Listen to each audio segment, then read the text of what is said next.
बच्चे जब स्टडी करते हैं तो उनको कोई मतलब ही नहीं है कि ये एक्सपोनेंशियल जियोमेगा टर्म ही क्यों, है ना। ये सवाल पूछ ही नहीं रहा कि एक्सपोनेंशियल जियोमेगा टर्म ही क्यों मल्टीप्लाई हो रहा है, कुछ और टर्म क्यों नहीं मल्टीप्लाई कर देता। फिर यहाँ पे बस टी से मल्टीप्लाई क्यों ना कर दूं, या फिर इस टर्म को मैं प्लस ही क्यों ना कर दूं।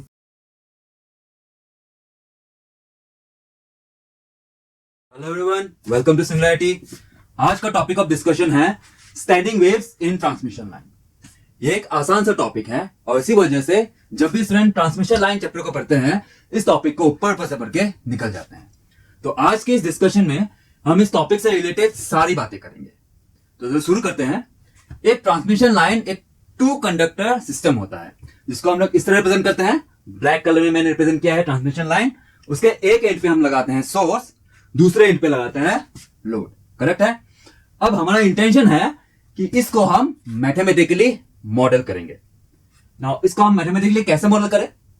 सबसे पहली बात, मोटे मोटे तौर पे अगर बात करें तो ये एक सर्किट ही है। ये एक सर्किट ही है।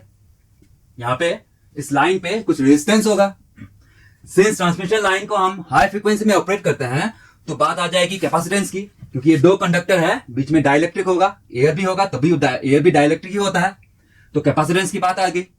और उस डाइलेक्ट्रिक में कोई लॉसेस होंगे अगर, तो उसको इनकॉर्पोरेट करना है तो बात आ जाएगी कंडक्टेंस की। और हाई फ्रीक्वेंसी है तो हमको बात करनी होगी इंडक्टेंस की भी, है ना। तो रेजिस्टेंस, कंडक्टेंस, इंडक्टेंस, कैपेसिटेंस, सारे एलिमेंट्स की बात करनी होगी। अब क्या हम इसको एक सर्किट थ्योरी की तरह ट्रीट कर सकते हैं। सर्किट थ्योरी से मेरा मतलब है कि सर्किट थ्योरी में हम लोग क्या करते हैं।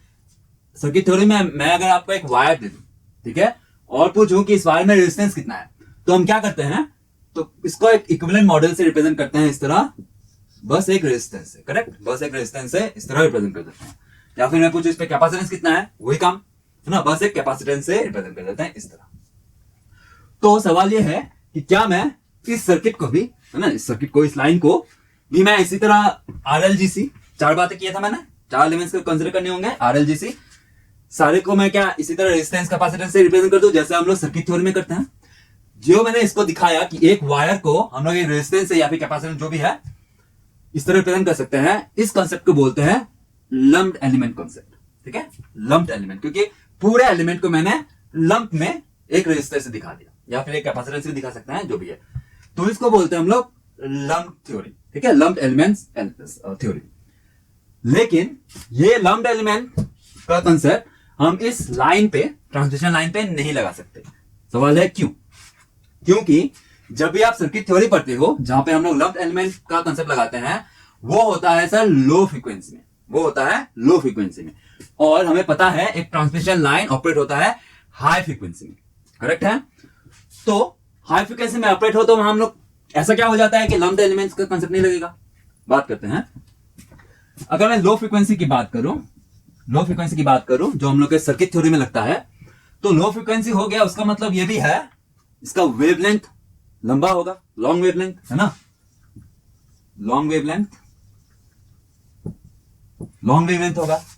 और सिमिलरली लाइन की बात करूं, ट्रांसमिशन लाइन की बात कर दूं, यहां में फ्रीक्वेंसी हाई होती है। हाई फ्रीक्वेंसी उसका मतलब मेरा वेवलेंथ लो होगा, शॉर्ट होगा, है ना, शॉर्ट लिख देता हूं मैं, शॉर्ट वेवलेंथ। अब जब भी ऑपरेटिंग फ्रीक्वेंसी की वजह से या फिर लो फ्रीक्वेंसी की वजह से लॉन्ग वेवलेंथ आएगा तो इसका वेवलेंथ अगर हम इस एलिमेंट से, सर्किट थ्योरी में एलिमेंट से कंपेयर करें, एलिमेंट्स के साइज से कंपेयर करें, तो एलिमेंट्स का साइज काफी नेग्लिजिबल होगा in compare to the wavelength of the operating signal, है ना। तो सिंस हम लोग का size of the elements negligible होता है इन लो फ्रीक्वेंसी, तो हम लोग का कॉन्सेप्ट ऑफ स्पेस को हम लोग नेग्लेक्ट कर सकते हैं। अब आप सोच रहे हो कॉन्सेप्ट ऑफ स्पेस क्या है, आगे बात करेंगे। लेकिन सिंस सर्किट थ्योरी में एलिमेंट्स काफी छोटे होते हैं in compare to the wavelength of the operating signal, तो हम एलिमेंट्स के स्पेस का कंसीडरेशन नेग्लेक्ट कर सकते हैं। लेकिन जब भी फ्रीक्वेंसी हाई हो जाए, जब भी फ्रीक्वेंसी हाई हो जाए तो शॉर्ट वेवलेंथ की वजह से अब जो एलिमेंट्स है उसका साइज हम नेग्लेक्ट नहीं कर सकते। क्लियर बात। लॉन्ग वेवलेंथ में एलिमेंट्स का साइज नेग्लिजिबल होगा, लेकिन शॉर्ट वेवलेंथ में एलिमेंट का साइज नेग्लिजिबल नहीं कर सकते। ठीक है, तो ये प्राइमरी डिफरेंस आ जाती है कि एक लो फ्रीक्वेंसी में और एक हाई फ्रीक्वेंसी का एनालिसिस पे। तो लो फ्रीक्वेंसी का एनालिसिस में हमने बात करा जैसे कि यहाँ पे साइज डजंट मैटर, मतलब स्पेस का कंसेप्ट नहीं आएगा। इसी वजह से आप नेटवर्क थ्योरी जब पढ़ते हो तो बस आपको वेरिएबल टाइम दिखता है ना, बस टाइम के साथ हम लोग वेरिएबल लेके जो भी एनालिसिस करते हैं। लेकिन हाई फ्रीक्वेंसी में हम वैसा नहीं कर सकते। उसका मतलब यह है कि हाई फ्रीक्वेंसी में टाइम तो चाहिए होगा, क्योंकि हमें टाइम वेरिंग सिग्नल लगाएंगे, लेकिन टाइम के साथ साथ हम लोग का एक और वेरिएबल कंसिडरेशन करना होगा जो होगा स्पेस। किस वजह से? क्योंकि अब मेरा size of the elements are not negligible, ठीक है, क्योंकि अब वेवलेंथ मेरा छोटा हो गया। Make sense? ओके। अब सिंस इसको बोलते हैं लम्प्ड एलिमेंट सर्किट, तो यहां पे हम लोग कंसेप्ट लगाते हैं डिस्ट्रीब्यूटेड एलिमेंट्स का। उसका मतलब क्या है? उसका मतलब यह है कि जिस रेजिस्टेंस की हम लोग ने बात कर रहा था उसको तो हम इस तरह लम्प्ड की तरह रिप्रेजेंट नहीं कर सकेंगे। तो हम क्या करते हैं कि चलो ठीक है, लम्प्ड की तरह ना सही, लेकिन है तो सही, रेजिस्टेंस तो होगा, उसको हम लोग पर यूनिट लेंथ डिफाइन करेंगे। ये एक अच्छा कॉन्सेप्ट है। उसको हम लोग पर यूनिट लेंथ डिफाइन करेंगे, मतलब यहां में रेजिस्टेंस नहीं बोलेंगे, यहां में बोलेंगे resistance per unit length. Similarly capacitance per unit length, inductance per unit length and conductance per unit length. अब ये यूनिट लेंथ का क्या फंडा आ गया? 2 मिनट बाद समझते हैं, लेकिन पहले हम यहां में बोल देंगे कि जो रेजिस्टेंस होगा, यहां पे रेजिस्टेंस का लम्प्ड कंसेप्ट नहीं है, डिस्ट्रीब्यूटेड कंसेप्ट है। उसका मतलब यहां में इसका यूनिट ओम पर मीटर, रेजिस्टेंस पर मीटर, कैपेसिटेंस तो फैराड पर मीटर, हर एक मीटर में बात करेंगे। अब यूनिट लेंथ मेरा मेट्रिक सिस्टम में मीटर ले लेते हैं या फिर कुछ भी हो सकता है, ठीक है, यूजुअली हम लोग मीटर लेते हैं। और मेरा यहाँ पे इंडक्टेंस हो सकता है तो हेनरी पर मीटर, कंडक्टेंस जिसको हम लोग जी से रिप्रेजेंट करेंगे जो होगा मोह पर मीटर, ठीक है। यहाँ पे सारे पर मीटर में हम लोग को बात करना होगा, क्योंकि हम इसको लंप नहीं कर सकते, सिंपल सी बात। ओके, अब पर मीटर करने से क्या फायदा मिल जाएगा इस बारे में हम बात करेंगे 2 मिनट बाद। ओके, अब यहां में एक प्रॉब्लम समझते हैं जिसका नाम है ट्रांजिट टाइम इफेक्ट, ठीक है, ट्रांजिट टाइम इफेक्ट। अब ये जो मेरा सोर्स है उसको मैं अगर रिप्रेजेंट कर दूं, वेव फॉर्म में रिप्रेजेंट कर दूं, नहीं भूलेंगे हम यहाँ पे हाई फ्रीक्वेंसी का पार्ट चल रहा है, तो ऐसा कुछ हम बना देते हैं, ठीक है, ऐसा कुछ। क्लियर है? और कोई पॉइंट ले लेता हूं मैं, कोई सा भी पॉइंट ले लेता हूं मैं, मान लो ये पॉइंट वन, और ये लोड का पॉइंट यहां में ले लेता हूं, लोड का पॉइंट यहां पे ये। So at a given moment, at a particular time, मान लो t इक्वल्स टू t1 पे, अगर मैं वोल्टेज पूछूं पॉइंट 1 पे, है ना, इस लाइन पे वोल्टेज पॉइंट 1 पे, तो मान लो ये वोल्टेज है मेरा V1। At the same time load पे कितना वोल्टेज है? ये है क्या? V1 है ना, कुछ और है, राइट, कुछ और है, यहां पे तो नेगेटिव है, मान लो इसको V2। तो इस पॉइंट पे, है ना, इस पॉइंट पे वोल्टेज जो है लोड पॉइंट पे, या फिर अगर मैं सोर्स की भी बात कर दूं, है ना, पॉइंट 1 की जगह सोर्स बहुत क्लोज है, ठीक है, तो मैं स्पेस की वजह से मैंने इसको यहां बनाया। तो सोर्स पे जिस वक्त मेरा वोल्टेज V1 है, उसी वक्त मेरा लोड पे वोल्टेज कुछ और है। तो सर्किट थ्योरी में क्या ऐसा होता था? सर्किट थ्योरी में अगर मैं एक सीरीज रेजिस्टेंस बना दूं, तो एट द सेम टाइम इस पॉइंट पे, है ना, इस रेजिस्टर भी अगर बना दूं, चलो इसकी बात करता हूं, अगर मैं यहां में V1 बोलूं और इस सॉरी पैरेलल में ले लेता हूं मैं, चलो आप बोलोगे वोल्टेज ड्रॉप होगा वगैरह, चलो पैरेलल में ले लेता हूं, ठीक है, पैरेलल में रेजिस्टर ले लिया, यहां पे वोल्टेज V1 बोला मैंने, तो एट द सेम टाइम यहां पे वोल्टेज V1 ही होगा। सेम पकड़ते हैं सर्किट थ्योरी में, नेटवर्क थ्योरी में, है ना। लेकिन यहां पे सिचुएशन अलग हो रहा है सर। सोर्स पे जो भी वोल्टेज है, उस वक्त लोड पे कुछ और ही वोल्टेज चल रहा है ना, लोड पे कुछ और ही वोल्टेज चल रहा है। तो अगर हम चाहते हैं कि जिस वक्त लोड पे जो भी वोल्टेज है V1, तो वो लोड पे, सोर्स पे जो भी वोल्टेज है V1, वो लोड पे अगर दिखे, तो हमको कितना टाइम वेट करना होगा? कुछ टाइम वेट, कुछ, क्योंकि ये तो टाइम वेरिंग है, टाइम के साथ ये बढ़ते जाएगा आगे, है ना। तो ये वाला पॉइंट है या फिर ये वाला पॉइंट है, बात है कि है ये वाला पॉइंट, ये भी पॉइंट V1 ही है। तो इस वक्त ये V2 है लोड पे, मैं चाहता हूं V1 बन जाए, तो मुझे थोड़ा सा टाइम वेट करना होगा, करेक्ट है। तो एक टाइम डिफरेंस का कॉन्सेप्ट आ गया यहां पे, कि जिस वक्त जिस वक्त वोल्टेज मेरा सोर्स पे V1 है उस वक्त लोड पे कुछ और है, V2 है भी कुछ और है। तो मैं चाहता हूं कि जो सोर्स पे वोल्टेज है वो ही लोड पे हो, तो मुझे कुछ टाइम वेट करना होगा। उस टाइम को बोलते हैं हम लोग ट्रांजिट टाइम। इस टाइम को बोलेंगे क्या? Transit time. ठीक है, और तो उसका मतलब ये है कि जिस वक्त मैंने सोर्स पे लोड मेजर किया V1, तो मुझे समझ जाना, अच्छा तो इस वक्त अगर लोड पे V1 है तो ट्रांजिट टाइम TR के बाद मेरे लोड पे वही वोल्टेज आ जाएगा। पकड़ो बात को, ये बात हम लोग के लिए इंपॉर्टेंट है। क्या बात? कि ये वोल्टेज V1 इमीडिएटली वहां अपियर नहीं हो रहा है। अगर मैं इस वोल्टेज V1 को मेजर करना हो टाइम T1 पे, तो मुझे समझ जाना है कि अच्छा लोड पे ये वाला वोल्टेज उसी वक्त T1 पे नहीं आ रहा होगा, लेकिन एट T1 प्लस TR पे आ रहा होगा। Make sense? और ये जो टाइम डिफरेंस की वजह से वोल्टेज चेंज अलग अलग हो रहे हैं, इस इफेक्ट को बोलते हैं हम लोग ट्रांजिट टाइम इफेक्ट। ठीक है, ट्रांजिट टाइम इफेक्ट।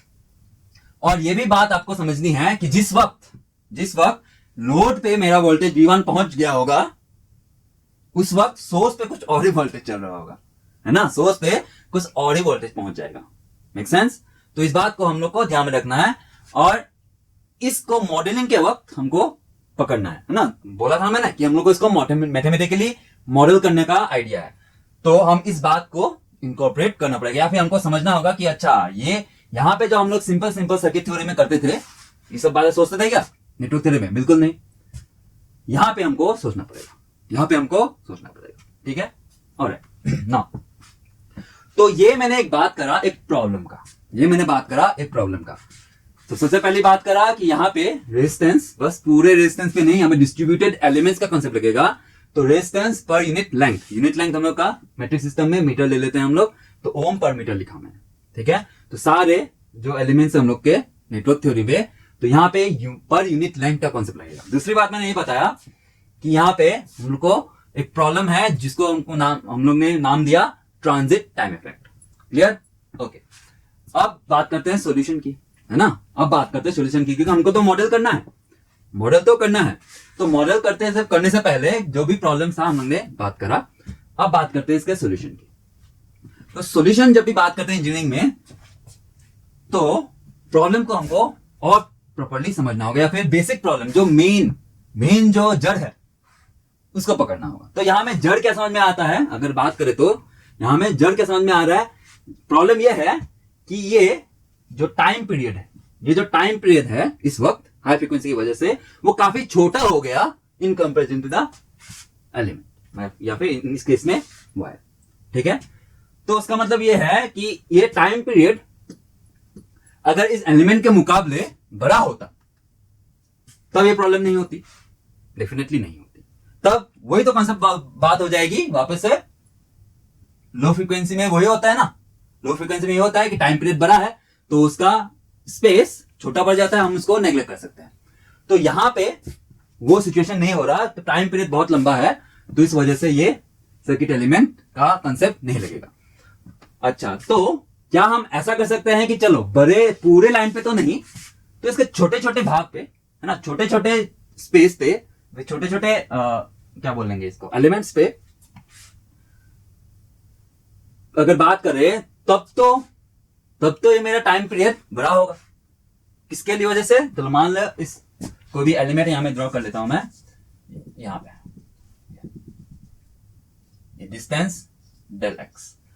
तो इतने से एलिमेंट पे ये टाइम पीरियड तो बड़ा होगा फिर। हाँ, ये बात तो सही है, इतने से एलिमेंट्स पे ये टाइम पीरियड तो बड़ा होगा, तब हम ये लम्प्ड एलिमेंट का थ्योरी लगा पाएंगे। Make sense? अब सवाल ये है कि ये कितना छोटा हो। बोर्ड में तो मैंने बता दिया इतना, लेकिन हो कितना छोटा। तो मान लेते हैं ये लाइन पूरा 10 किलोमीटर का है ना, ये लाइन पूरा 10 किलोमीटर का है, और मेरा डेल्टा एक्स मान लो 1 मीटर, कम से कम 1 मीटर, है ना? काफी छोटा है 1 metre in comparison to 10 kilometre. तो बात बन जाएगी क्या?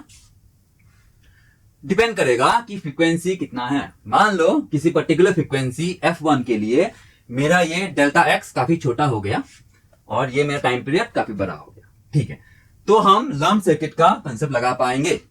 लेकिन कल को अगर किसी ने फ्रीक्वेंसी बढ़ा दी, काफी बढ़ा दी, तब उसके कंपैरिजन में मेरा डेल्टा एक्स छोटा ना रहे, ऐसा भी हो सकता है ना, ऐसा भी हो सकता है। तो इंजीनियरिंग में अगर अलग अलग फ्रीक्वेंसी के लिए अलग अलग हम लोग मॉडलिंग करने चले तब तो हो गया फिर। उसका मतलब ये है कि हमको एलिमेंट ऐसा इतना छोटा लेना पड़ेगा ताकि कल को कोई भी फ्रीक्वेंसी लगाते चले, कोई भी फ्रीक्वेंसी लगाते चले, मेरा जो मॉडलिंग है काम करे। तो मतलब ये है कि आप फ्रीक्वेंसी जितना भी बढ़ाते चलो, इनफाइनाइट फ्रीक्वेंसी बढ़ाते चलो। इनफाइनाइट फ्रीक्वेंसी कोई लगा भी नहीं पाएगा वैसे, लेकिन फिर भी चलो मान लेते हैं कि इनफाइनाइट फ्रीक्वेंसी लगा दिया, तब भी मैं चाहता हूं कि मेरा जो मॉडलिंग है वो काम करे। उसका मतलब क्या है कि डेल्टा एक्स को मुझे टेंड्स टू जीरो बनाना होगा, टेंड्स टू जीरो बनाना होगा। आ गया लिमिट का कंसेप्ट। इसी को हम लोग इनकॉर्पोरेट करेंगे जब हम लोग इसका मैथमेटिक्स डेवलप करेंगे। क्लियर है? ओके। उसका मतलब ये मेरा जो लेंथ है डेल्टा एक्स वो छोटे से छोटा हो, इन्फिनिटेसिमली भी स्मॉल हो, टेंड्स टू जीरो। क्लियर है? तब कोई फ्रीक्वेंसी लगाते चलो, कोई दिक्कत नहीं। Make sense? ओके। अब इस लेंथ को, ये छोटा सा पोर्शन है, इस पोर्शन को अगर हम बात करें बस इस पोर्शन की, तो मैं यहां पे मेरे सारे लंप थ्योरी का कंसेप्ट लगेगा, सर्किट थ्योरी का कंसेप्ट लगेगा। करेक्ट है? और तो यहां पे क्या क्या था? Resistance, capacitance, inductance, conductance. अब पर यूनिट लेंथ की बात करूंगा, है ना, यहां पे मैं पर यूनिट लेंथ की बात करूंगा क्योंकि मुझे बस इतना सा ही मॉडल करना है। क्या मुझे तो पूरा लाइन मॉडल करना है। तो पूरे लाइन पे resistance per unit length, capacitance per unit length, inductance per unit length and conductance per unit length की बात करनी होगी। Make sense? ओके। अब मैं बस इतने से पोर्शन को मॉडल करूंगा, लेकिन मुझे ध्यान में रखना है कि यहां पे बस रेजिस्टेंस नहीं लगेगा, यहां पे बस रेजिस्टेंस नहीं लगेगा। एक मिनट, यहां पे कॉन्सेप्ट आएगा रेजिस्टेंस पर यूनिट लेंथ का। ओके। सो रेजिस्टेंस कहां होगा? इस वायर पे सीरीज में बैठेगा। इंडक्टेंस वो भी सीरीज में बैठेगा। कैपेसिटेंस अक्रॉस पैरेलल में बैठेगा। कंडक्टेंस क्यों लिया था? ताकि इस डाइलेक्ट्रिक पे जो भी लीकेज है उसको कंसीडर करें, तो मतलब वो भी पैरेलल में बैठेगा। Make sense? तो अगर मैं मॉडल करूं तो इसको हम लोग इस तरह मॉडल कर सकते हैं, ये इंडक्टेंस, ये रेजिस्टेंस पर यूनिट लेंथ, यहां पे कंडक्टेंस लगा देते हैं और यहां पे मान लो कैपेसिटेंस। ठीक है, पैरेलल में बैठा दिया मैंने इस तरह, ये। और ये मेरा लेंथ कितना है? वही छोटा वाला डेल एक्स। ठीक है, इसको हम लोग को टेंस टू जीरो बनाना है। जब मैथमेटिक्स डेवलप करेंगे तब जीरो बना देंगे, लेकिन इस वक्त हम लोग ने डिस्कशन क्या किया था कि इस छोटे से लेंथ के लिए, इस छोटे से एलिमेंट के लिए हम लोग का सर्किट थ्योरी का कंसेप्ट लगेगा। करेक्ट है? उसका मतलब ये है कि ये तो रेजिस्टेंस ही होना है, ये तो रेजिस्टेंस ही होना है, लेकिन हम लोग के पास क्या है? Resistance per unit length. और ये क्या है? ये भी तो लेंथ ही है, ये भी तो लेंथ ही है। उसका मतलब ये रेजिस्टेंस को इस पे मॉडल कर रहे हैं, तो रेजिस्टेंस होगा R into del x, R into del x. क्योंकि R क्या है? रेजिस्टेंस पर यूनिट लेंथ या फिर ओम पर मीटर, और डेल एक्स क्या है? डिस्टेंस है ना, डिस्टेंस है जो मीटर में जाएगा। तो इसको R इंटू एक्स का अगर यूनिट की बात कर दूं तो वो बन जाएगा ओम, मतलब ये रेजिस्टेंस है। और ये रेजिस्टेंस कौन से एलिमेंट का है? पूरे लाइन का नहीं, बस इतना का, बस इतना का। क्लियर है? सिमिलरली यहां पे कैपेसिटेंस इंटू डेल एक्स, सी इंटू डेल एक्स, यहां पे कंडक्टेंस G डेल एक्स, यहां पे L डेल एक्स। करेक्ट है? तो यहां पे कंफ्यूज नहीं करोगे कि ये जो इंडक्टेंस लगाया, ये जो रेजिस्टेंस लगाया, ये जो कंडक्टेंस कैपेसिटेंस लगाया, ये भी पर यूनिट लेंथ है। ना, ये पर यूनिट लेंथ नहीं है, ये तो बस इतने छोटे से एलिमेंट का है। ये तो मैंने प्रॉपर मॉडलिंग कर दी सर्किट थ्योरी की मदद से, जहां पे हम लोग रेजिस्टेंस ओम में दिखा रहे हैं, ये हेनरी में, फेराड में, और ये मोह में। क्लियर है? Okay, perfect. हाँ, इसको रिप्रेजेंट करने का अलग अलग तरीके होते हैं। इसको इस तरह रिप्रेजेंट करने से हम बोलते हैं इसको एल मॉडल। इसको टी मॉडल में बना सकते हैं। टी मॉडल में कैसे बनेगा? ये इस तरह, इधर इंडक्टेंस, रेजिस्टेंस, और इनको बीच में बना देंगे। इनको कैपेसिटेंस एंड कंडक्टेंस को हम लोग इस तरह बीच में बना देंगे। ये सी डेल एक्स, ये जी डेल एक्स, ये R del x, L del x. ठीक है, ये हो गया मेरा टी मॉडल। पाई मॉडल में बनता है। पाई मॉडल की बात कर दूं तो ये इंडक्टेंस, ये कैपेसिटेंस सामने, और कंडक्टेंस इस तरह। ठीक है, तो ये डिपेंड करेगा कि कौन सा मॉडल आप लेना चाहते हो। It will not change anything. ठीक है, आप ये बनाओ, आपका जो भी मन करे बना दो, क्योंकि हम एक स्मॉल एलिमेंट्स के बारे में बात करेंगे जहां में del x will tends to zero, del x will tends to zero. तो आप इन सब में कोई सा भी मॉडल यूज कर सकते हो, बात सेम रहेगी। चलो अब डिस्कशन पर्पस के लिए मैं इस मॉडल को यूज करता हूं, इस मॉडल को यूज करता हूं फॉर डिस्कशन पर्पस। अब हम लोग डेवलप करते हैं कुछ मैथमेटिक्स, ठीक है। तो जैसा हमने समझा कि ये जो कॉन्सेप्ट लगाया मैंने, वो कॉन्सेप्ट लगा दिया है सर्किट थ्योरी का। उसका मतलब सर्किट थ्योरी में या फिर नेटवर्क थ्योरी में आपने जो भी पढ़ा है यहाँ पे लगेगा, है ना। सारे इक्वेशन लगेंगे, केवीएल के सारे लगेंगे, डेफिनेटली लगेंगे। ओके, तो मान लेते हैं यहाँ का वोल्टेज V, ठीक है, यहाँ का वोल्टेज V। तो यहाँ पे कुछ ड्रॉप हुआ होगा। कौन ड्रॉप, कहाँ पे ड्रॉप होगा? इस पे और इस पे, ये तो पैरेलल में है। तो ड्रॉप की वजह से मान लो यहाँ पे voltage V plus del X और del V, D plus del V। अब मैंने यहाँ पे प्लस लगाया है, लेकिन हमको पता है कि यहाँ में वोल्टेज है, तो बढ़ेगा तो ये कम ही होगा, है ना, घटेगा ही ड्रॉप की वजह से। तो यहाँ में मैंने प्लस लगाया, उसका मतलब मेरा डेल V नेगेटिव होगा। आप यहाँ पे इसको भी माइनस लगा सकते हो, it will not change anything, ठीक है। इन सेम फैशन यहाँ पे अगर करंट I है तो कुछ बाईपास होंगे इधर, है ना। तो यहाँ का करंट की बात कर दूं तो इसको हम लोग रिप्रेजेंट करेंगे I plus del I। Plus लगाया, उसका मतलब मेरा डेल I नेगेटिव होगा, करेक्ट। ओके, नाउ अब मैं ये बोलूं कि मेरा डेल V जो ड्रॉप हुआ होगा कितना। तो यहाँ पे बच्चे क्या करते हैं, एक गलती करते हैं कि यहाँ पे आप केवीएल केसीएल जो भी आप नोडल मैश एनालिसिस जो भी पढ़ते हो यहाँ पे लगा देते हो। नहीं, ऐसा नहीं करोगे। ऐसा करोगे तो आप फंस जाओगे। क्यों? क्योंकि मैंने जैसे बताया कि इसका अलग अलग मॉडल होते हैं, इसके तो अलग अलग मॉडल होते हैं। तो आपको सब में लगाना होगा, फिर आपको तो सब में लगाना पड़ेगा फिर आप अगर प्रॉपर एनालिसिस करना चाहते हो तो। लेकिन आपको नहीं भूलना है कि ये एक स्मॉल सा एलिमेंट है, एक स्मॉल सा एलिमेंट है जहां पे हम बस इस बात का ध्यान रखेंगे कि ड्रॉप कहां हो रहा होगा, सीरीज एलिमेंट्स पे हो रहा होगा। क्लियर है? और सीरीज एलिमेंट्स पे हो रहा होगा। और Ohm's law V is equals to IR, तो रेजिस्टेंस तो R del x plus L del x, तो J omega L del x, J omega लगाना होगा इंटू I, ठीक है। अब यहाँ पे आप कंफ्यूज हो गए कि अच्छा I तो यहाँ पे बाईपास हो गया होगा, तो I प्लस डेल I क्यों नहीं लिखा? ऐसा नहीं सोचोगे, क्योंकि अलग अलग मॉडल के लिए तो अलग अलग हो जाएगा फिर। और ये ऐसे लिखना वैलिड हो जाता है क्योंकि मेरा डेल एक्स काफी छोटा है, टेंस टू 0, ठीक है। तो हम बस इस तरह लिखते हैं, हम इस पर्टिकुलर मॉडल को नहीं, सारे मॉडल के बारे में सोचना है अगर, तो आप एक जनरल सा हम लोग यूज करेंगे कि चलो वोल्टेज कहां ड्रॉप होगा, सीरीज एलिमेंट्स पे, तो इस तरह। क्लियर है? हम इसको नेगेटिव लेंगे, माइनस लेंगे ना, इसको प्लस लिया इधर तो माइनस लिया। आप अगर यहाँ पे माइनस लोगे तो यहाँ पे प्लस लेंगे, ठीक है, make sense. Similarly del I कैसे होगा, जो बाईपास हो रहा होगा किस पे हो रहा होगा, पैरेलल वाले पे एलिमेंट्स पे।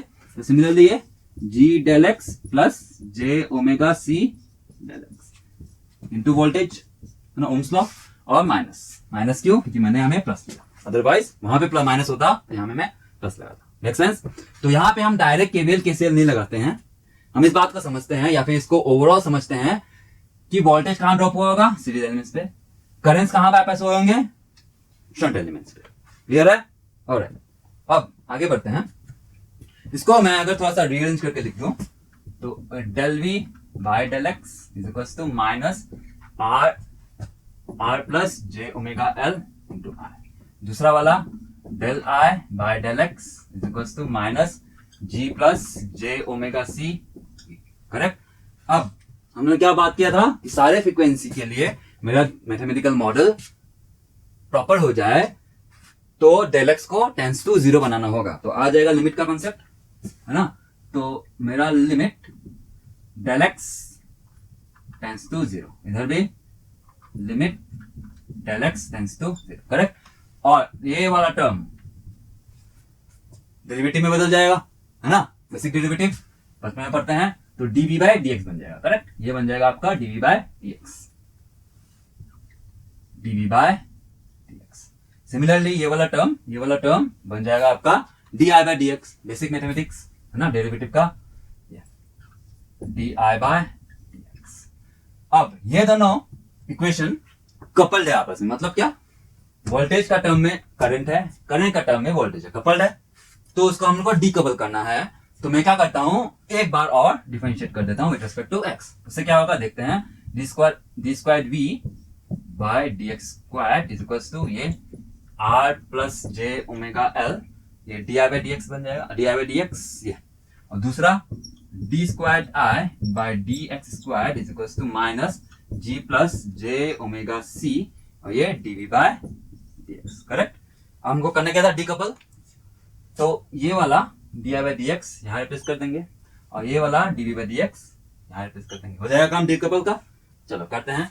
तो ये वाला टर्म मैं यहाँ पे पुट करता हूं, तो माइनस माइनस बिकम प्लस, और ये G plus J omega C V V, और similarly DV by D X इससे रिप्लेस करेंगे तो माइनस माइनस बिकम प्लस, ये R plus J omega L, और ये आई हो गया। अब वोल्टेज के लिए अलग, करंट के लिए अलग, ठीक है, हो गया डीकपल। नाउ एक टर्म होता है प्रोपागेशन कांस्टेंट, एक टर्म होता है प्रोपागेशन कांस्टेंट, जिसको हम लोग इस तरह प्रेजेंट करते हैं, R plus J omega L और जी प्लस जे ओमेगा सी।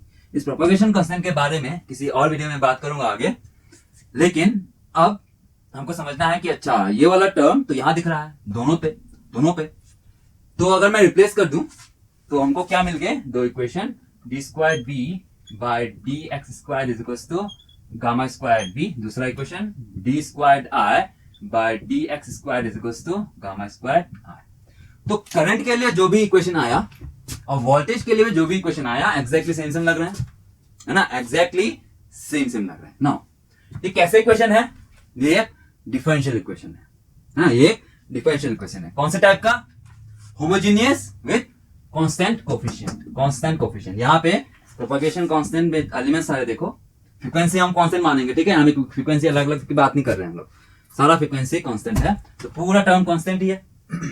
तो ये केस हो गया हम लोग का homogeneous equation with constant coefficient. Differential equation में अगर आपने पढ़ा होगा तो इस टॉपिक को डेफिनेटली पढ़ा होगा आपने, डिफरेंशियल इक्वेशन का पहला ही टॉपिक है। तो इसको सॉल्व कैसे करते हैं, तो बड़ा ही आसान है, ये वाला सबसे इजी वाला टाइप का डिफरेंशियल इक्वेशन जो आप पढ़ते हैं मैथ्स पे वही है। इसका सॉल्यूशन कैसा होगा, पहला वाला इक्वेशन का solution b is equal to कोई कांस्टेंट c1 बोल देंगे, फिर exponential minus gamma x plus कोई और constant c2 exponential plus gamma x। Correct है। इसी तरह हम लोग इस डिफरेंशियल इक्वेशन को सॉल्व करते हैं, सॉल्यूशन। सिमिलरली दूसरे equation i is equal to कोई constant c2 exponential minus gamma x plus इसको c3 बोल देंगे, c3 और c4 exponential plus gamma x। अगर आपने डिफरेंशियल इक्वेशन का टॉपिक पढ़ लिया है मैथ्स पे तो ये सबसे इजी टाइप का सॉल्यूशन है ना, सबसे पहला और सबसे इजी वाला सॉल्यूशन है ये। ओके चलो, नाउ सिंस ये वोल्टेज है, ये करंट है, तो इसको हम लोग बना देंगे v प्लस और ये v माइनस, ठीक है। सिमिलरली इसको i प्लस और ये i माइनस। लिटरेचर में इन्हीं सिंबल्स का यूज किया जाता है ना, अगर आप अलग अलग टेक्स्ट बुक्स देखे होंगे तो हर किसी में v plus d minus i plus i minus he use किया गया है।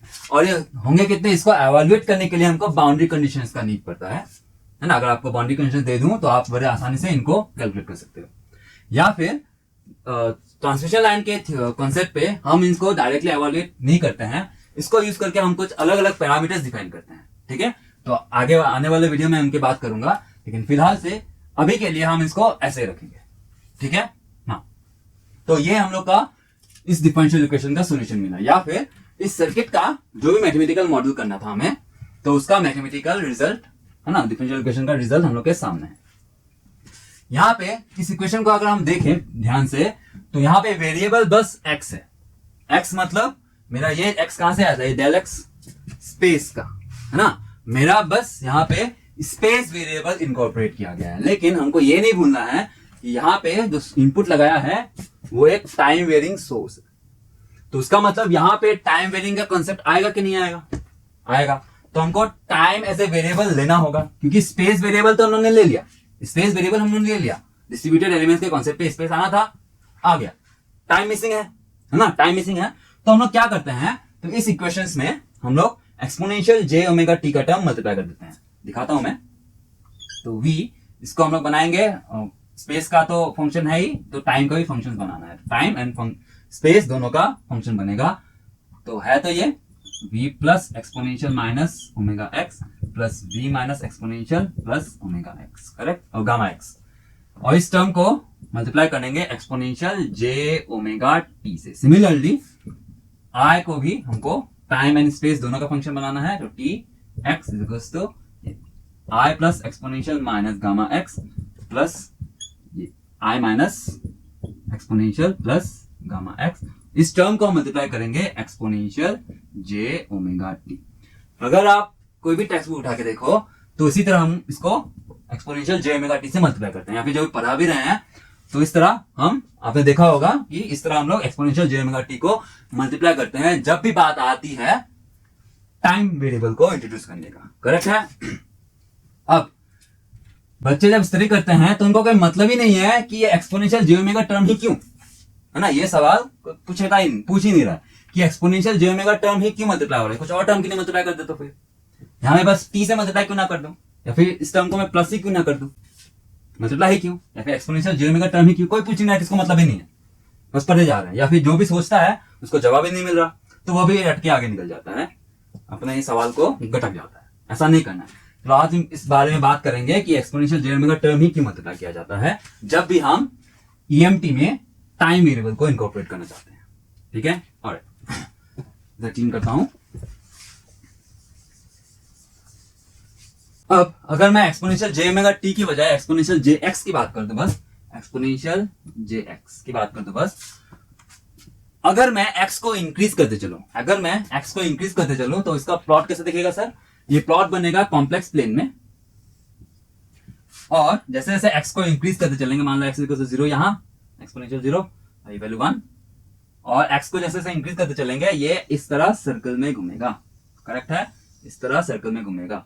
जब भी x इक्वल टू पाई का टर्म आएगा, ये पाई एंगल कवर करने के बाद यहां पहुंचा जो वैल्यू -1, 2 पाई, यहां से 2 पाई कवर हो गया तो वापस से 1 में आएगा, और 3 पाई, 4 पाई, 5 पाई, 6 पाई, इस तरह चलते जाएगा, करेक्ट है।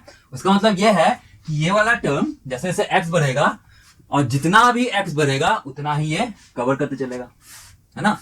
पाई, x पाई बना तो ये पाई -1 पहुंचा, वापस से 1 पाई गया, +1 पहुंचा, वापस से 1 पाई आया, इस तरह बढ़ते चलेगा, करेक्ट है ना। आप सोच रहे होगे कि यहाँ पे मैंने बात करा j ओमेगा t मल्टीप्लाई करते हैं टाइम वेरिएबल को इनकॉर्पोरेट करने के लिए, तो ये तो गोल गोल घूम रहा है, इस गोल गोल घूमने से और इसका साथ क्या रिलेशन है ना, बात करते हैं। तो यहाँ पे जो इनपुट सोर्स लगाया है वो क्या है, टाइम वेरिंग साइनसॉइडल, तो उसकी वजह से यहाँ पे भी टाइम वेरिंग का कंसेप्ट आएगा, डेफिनेटली आएगा। और उस टाइम वेरिंग किस तरह क्या दिखाएगा, वो दिखाएगा चेंज इन फेज, कुछ और दिखाएगा क्या, नहीं सर, बस एक ही बात बताएगा, वो विथ टाइम यहाँ पे फेज में चेंज आएगा, ठीक है, वो बात बताएगा यहाँ पे। अब तो इस बात को मैं अगर यहां पे ड्रॉ कर दूं तो चेंज इन फेज साइनसॉइडल की वजह से कुछ ऐसा दिखता है ना, कुछ ऐसा दिखता है ये। अब इससे और इसका क्या रिलेशन है, हमको करना क्या है, ये जो चेंज इन फेज है इस तरह, उसको हमको यहां में इनकॉर्पोरेट करना है। हमने बात करा कि exponential j omega t multiply करेंगे तो वही हो जाएगा। अब हमने पहले यह समझा कि एक्सपोनेंशियल jx का टर्म में अगर x को इंक्रीज करते चलो तो ये इस तरह गोले गोले घूमेगा, इस तरह ये गोले गोले घूमेगा।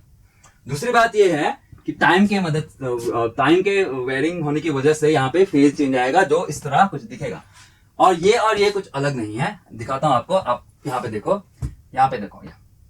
ये ठीक है, एक और बार ये, ठीक है, वापस से देखो, ये इस तरह वापस सेम पोजीशन, और ये इस तरह वापस से सेम पोजीशन, ठीक है। तो उसका मतलब इसी चीज को यहाँ पे हम लोग रिप्रेजेंट कर रहे हैं विद हेल्प ऑफ फेज, ठीक है, ये कुछ और नहीं वही है।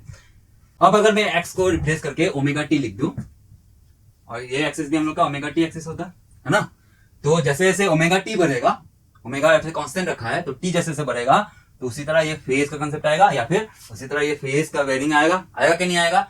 और इसी वजह से हम एक्सपोनेंशियल j ओमेगा t लगाते हैं जब भी हमको टाइम वेरिएबल इंट्रोड्यूस करना होता है EMT पे। आप पूरे EMT पे इसको देखे होगे, है ना, अगर आपने EMT प्रॉपर्ली पढ़ाई कर ली है तो आप इस टर्म को आपने कई बार देखा होगा कि जब भी स्पेस वेरिएबल होगा तो नॉर्मल रखते हैं, और जब भी टाइम वेरिएबल की जरूरत पड़ती है तो जबरदस्ती हम लोग एक्सपोनेंशियल जे ओमेगा टी से मल्टीप्लाई करते हैं। रीजन क्या है? रीजन ये है क्योंकि जब टाइम वेरिंग का प्रॉपर्टी हम लोग इंकॉर्पोरेट करते हैं तो यहाँ पे टाइम वेरिंग की वजह से कुछ और नहीं, यहाँ पे फेज का चेंज आता है और उसी फेज का चेंज को इस तरह या फिर mathematically exponential J omega T से मल्टीप्लाई करके दिखाते हैं। ठीक है, तो ये रीजन है एक्सपोनेंशियल जे ओमेगा टी को मल्टीप्लाई करने का। क्लियर है?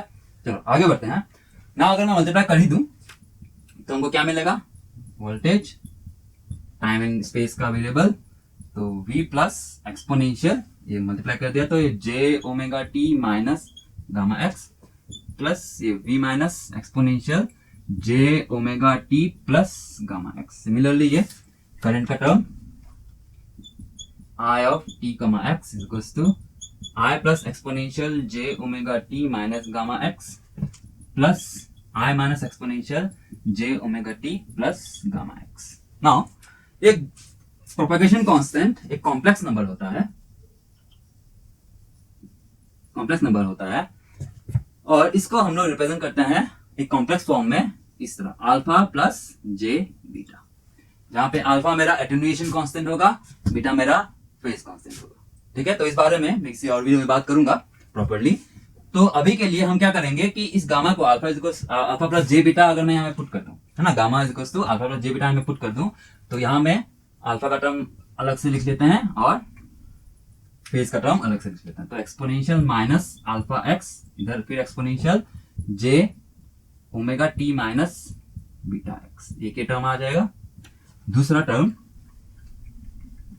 उसी तरह plus B minus exponential plus alpha X, फिर एक्सपोनेंशियल ये J omega T plus beta X. Correct? और सिमिलरली यहां भी सेम टर्म आएंगे, I plus exponential minus alpha X into exponential J omega T minus beta X. दूसरा term ये पे plus of I minus exponential plus alpha X, फिर exponential J omega T plus beta X. Clear है? तो इस तरह ये दिखेगा जब भी हम लोग गामा की जगह अल्फा प्लस जे बीटा लगाएंगे। तो यहां में मैंने क्या किया, मैग्नीट्यूड के टर्म को अलग पकड़ा है, फेज के टर्म को अलग पकड़ा है। यहां में मैंने ये बात नहीं करा कि ये v प्लस v माइनस आई प्लस आई माइनस खुद पे कॉम्प्लेक्स हो सकते हैं। ये v प्लस v माइनस आई माइनस ये जो कॉन्स्टेंट्स है वो खुद पे कॉम्प्लेक्स हो सकता है। उसका मतलब इनका खुद का कुछ फेज हो सकता है। उस फेज को मैंने जीरो मान लिया। ठीक है, इसको मैंने एक एजम्पशन मान लिया ताकि हम लोग का डिस्कशन स्मूथ रहे। ठीक है, नहीं तो वापस से मैं यहाँ पे एक फेज टर्म में ऐड कर लेता, उस पर क्या है ना, यहाँ पे मैग्नीट्यूड लगाता, इस पे एक फेज टर्म में ऐड कर लेता हर किसी पे, तो उसको मैंने जीरो मान लिया है। ठीक है, ऑलराइट। नाउ अगर मैं इसको प्लॉट करना चाहूं, तो है तो ये कॉम्प्लेक्स, उसका मतलब मुझे इसका रियल प्लॉट करना होगा, रियल पार्ट प्लॉट करना होगा। तो एक एक टर्म की बात करते हैं। पहले इस टर्म की बात करता हूं मैं, इस टर्म की बात करता हूं अगर एक एक टर्म। ठीक है, वोल्टेज करंट दो इक्वेशन दिख रहे हैं। पहला वोल्टेज इक्वेशन का दो टर्म है, एक ये टर्म दूसरा ये टर्म, है ना, दूसरा ये टर्म। तो दोनों का टर्म का अलग अलग एक्सप्रेशन है, जिसपे यहाँ पे माइनस प्लस है ना, अलग अलग दिख रहा है। तो दोनों टर्म को हम अलग अलग डिस्कस करते हैं। पहला टर्म क्या है, v प्लस, जो कोई कांस्टेंट है, फिर एक्सपोनेंशियल माइनस अल्फा एक्स। तो exponential minus alpha x v plus, ये वाला टर्म जो है वो डेफिनेटली मेरा मैग्नीट्यूड बता रहा होगा, और एक्सपोनेंशियल j के बाद जो भी है वो मेरा फेज का टर्म बताता है ना। तो ये मैग्नीट्यूड को ध्यान से देखो सर, ये तो कांस्टेंट है, एक्सपोनेंशियल माइनस अल्फा एक्स, उसका मतलब ये है कि ये वाला टर्म की वजह से मेरा एम्पलीट्यूड घटते चला जाएगा। माइनस है ना, एक्सपोनेंशियल नेगेटिव एक्सपोनेंशियल, तो जैसे जैसे एक्स बढ़ेगा, एक्स मतलब मेरे लाइन पे इस लोकेशन को अगर हम लोग एक्स इक्वल टू 0 बोल दें, तो जैसे जैसे एक्स बढ़ेगा मतलब सोर्स से लोड की तरफ जैसे जैसे बढ़ेंगे, इस टर्म की वजह से मेरा एम्पलीट्यूड घटते चला जाएगा। करेक्ट है? ऑलराइट। और फेज की बात करें तो यहाँ में कुछ omega T minus beta x, यहाँ में दो वेरिएबल है, टाइम एंड स्पेस। तो अगर मैं इसको प्लॉट करना चाहूं तो एक बात तो पक्का है कि ये वाला टर्म, मैग्नीट्यूड वाला टर्म छोटा चला जाएगा, और मेरा फेज वैल्यू किस तरह होगा वो बात करते हैं। ठीक है, ऑलराइट। तो इसको मिटा लेता हूं मैं, एक मिनट।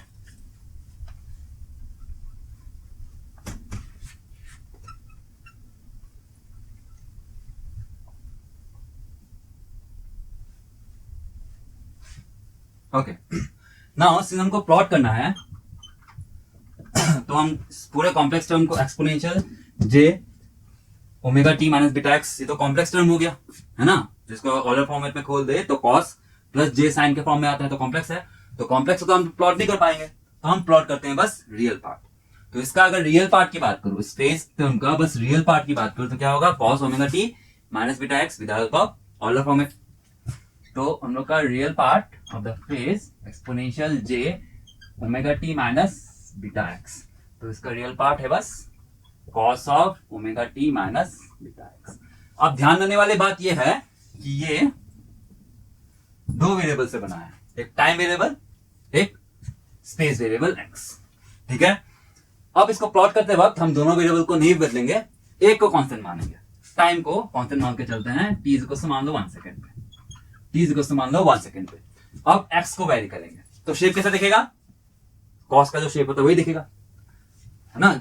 अगर मैं एक्स को बढ़ाते चलो, ये कांस्टेंट हो गया, सब बीटा तो कांस्टेंट ही है, एक्स को बढ़ाते चलो तो शेप कैसा मिलेगा, ऑब्वियस सी बात है कॉस का फॉर्म में मिलेगा। आप बोलेगे सर ये थोड़ा सा कंफ्यूजिंग है कि ये फेज वाला टर्म बढ़ाएंगे तो हमको तो टाइम वाला टर्म बढ़ता है तब कॉस वाला शेप मिलता है, फेज वाला टर्म बढ़ाएंगे तो कॉस वाला टर्म कैसे मिलेगा। तो इस बात को सिंपल रखो, देखो कॉस ऑफ अगर मैं बोल दूं एक्स बस, और एक्स को इंक्रीज करूंगा तो शेप कैसे बनेगा, आप बोलोगे ये शेप कॉस वाला बनेगा। तो यहाँ पे भी वही हो रहा है, अंदर का टर्म इंक्रीज कर रहा है, फिर नेगेटिव, कॉस तो इवन होता है, तो जैसे जैसे मैं इसको इंक्रीज करता चलूंगा एक टाइम ऐसे भी आएगा, जीरो बनेगा फिर नेगेटिव भी बनेगा, लेकिन कॉस को उससे कोई फर्क नहीं पड़ता, क्यों, क्योंकि कॉस तो इवन फंक्शन होता है, ठीक है। अब मैं जैसे जैसे इस टर्म को बढ़ाते चलूं, उसका मतलब यह है कि अंदर वाला टर्म का मैग्नीट्यूड बढ़ते चला जाएगा। तो कॉस को इससे क्या मतलब है कि अंदर कौन चेंज हो रहा है, कॉस को दिखेगा कि अच्छा ये वाला टर्म का मैग्नीट्यूड बढ़ रहा है, तो वो अपना शेप बदल चलेगा इस तरह, मेक सेंस। तो जैसे जैसे हम लोग एक्स बढ़ाएंगे वैसे वैसे हम लोग का शेप इस तरह कॉस वाला ही दिखेगा, करेक्ट है, ये होता है, ओके। ये बात करा मैंने t इक्वल्स टू 1 सेकंड के टाइम पे।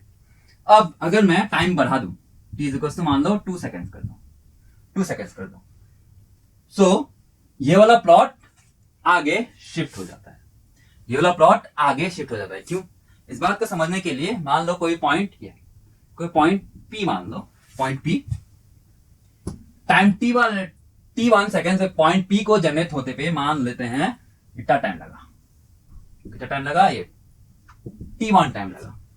अब मैंने क्या किया है, ये वाला टर्म को बढ़ा दिया, ये वाला टर्म को बढ़ा दिया, तो ये तो घटा रहा है, माइनस है, घटा रहा है, जैसे जैसे एक्स बढ़ेगा ये वाला टर्म को माइनस करना पड़ेगा उसको।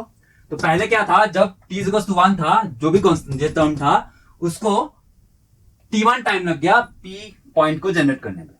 अब मैंने क्या किया, इसी टर्म को बढ़ा दिया, अब x जैसे जैसे बढ़ेगा उसको ज्यादा टाइम लगेगा कि नहीं लगेगा, अब जैसे जैसे x बढ़ेगा उसको ज्यादा टाइम लगेगा, क्योंकि ये टर्म ही बना बढ़ा दिया, तो इस पॉइंट को पहुंचते पहुंचते उसको और थोड़ा सा एक्स्ट्रा टाइम लगेगा, क्योंकि मैंने इस टर्म को बढ़ा दिया और इस वक्त मैं माइनस कर रहा हूं, तो इस वजह से ये वाला शेप कुछ आपको ऐसा दिखेगा, और फ्रीक्वेंसी में कोई चेंज नहीं आएगा वैसे,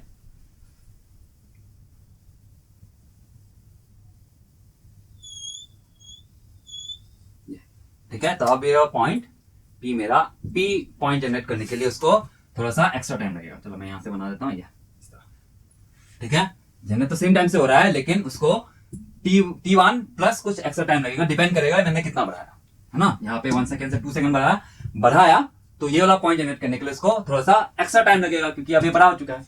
इस चीज को 10 को माइनस करते करते 0 बनाना है किसी टर्म से, तो जितना टाइम लगेगा, तो 20 को माइनस करते करते 0 बनाना है तो ज्यादा टाइम लगेगा कि नहीं लगेगा, है ना। उसका मतलब पॉइंट P जनरेट होते पे ज्यादा टाइम लगेगा। इसी तरह t इक्वल्स टू 3 सेकंड की बात कर दूं तो उसको और ज्यादा टाइम लगेगा, इसको और ज्यादा टाइम लगेगा इस तरह, है ना।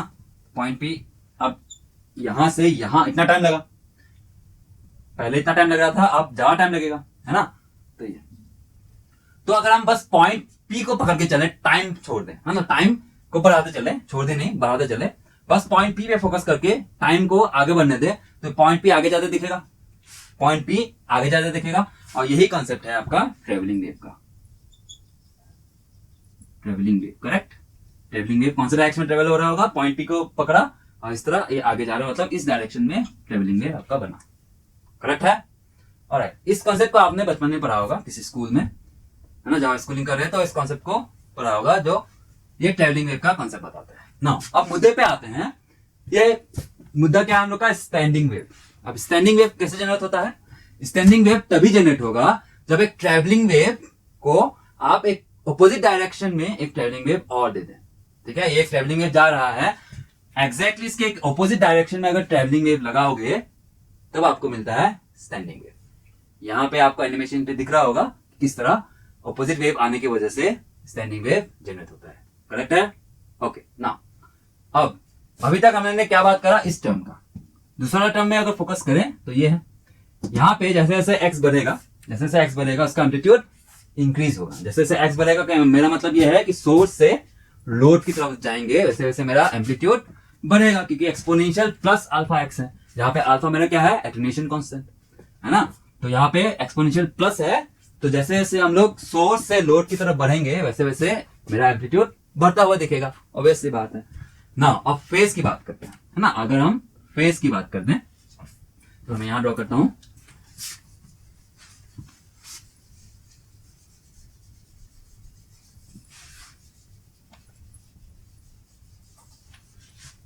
तो लास्ट टाइम की तरह फेज को प्लॉट करने के लिए मुझे चाहिए उसका रियल पार्ट, है ना। रियल पार्ट, इसका रियल पार्ट क्या होगा, cos omega T plus beta x, है ना, cos omega T plus beta x.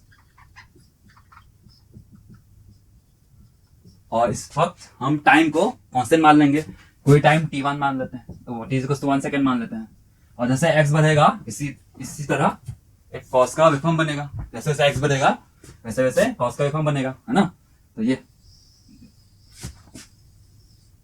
ना, अब मैं टाइम बढ़ा देता हूं, t इक्वल्स टू 2 सेकंड। इस बार क्या होगा, ध्यान देना, इस टर्म को मैंने बढ़ाया और ये प्लस है। लास्ट टाइम उसको ज्यादा टाइम लग रहा था सेम पॉइंट को प्रोड्यूस करने के लिए। मान लो ये पॉइंट P, इस पॉइंट को पहली बार में इसको टाइम t1 लग रहा होगा अगर, तो इस बार मैं अगर टाइम बढ़ा दूं तो इसी पॉइंट को प्रोड्यूस करने के लिए उसको कम टाइम लगेगा, क्योंकि ये प्लस हो रहा है। इस बार ये प्लस हो रहा है, मैंने इस टाइम को बढ़ा दिया, तो वही वाला कॉस का टर्म आने के लिए अब x को कम टाइम लगेगा, क्योंकि इस बार प्लस हो रहा है। करेक्ट? तो ये